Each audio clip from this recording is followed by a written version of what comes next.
வணக்கம். நான் சரஸ்வதி மோகன்ராஜ் பேசுகிறேன். வாடாமல்லி ஒரு செடி கொண்டாந்து எங்கள் வீட்டில் வச்சேன். அது நல்லா பெருசாயிடுச்சு. இதில் விதைக்கி விடு. ஒரு 2 பூ விடு.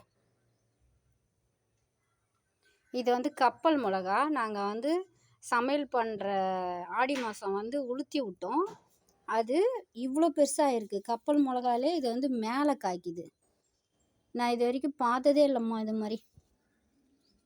கீழே 2 மிளகா இருக்குது, மேலே 2 மிளகா கப்பல் மிளகா மாதிரி இருக்குது. இதுவும் இப்படி தான் இருந்துச்சு. வித்தியாசமான கப்பல் மிளகா. நம்ம சமையல் பண்ணும்போது மீறுற அந்த மிளகாயவே உளுத்தி விட்டேன் ஒரு தொட்டியில். அது நிறைய ஆனதுக்கப்புறம் எடுத்து நட்டேன். இது கனகாம்பரம்.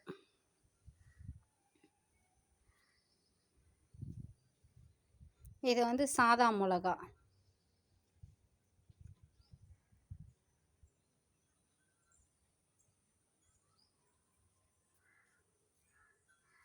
கரும்பு ஒன்றே ஒன்று நட்டு வச்சோம். அது வருது இப்போ தான்.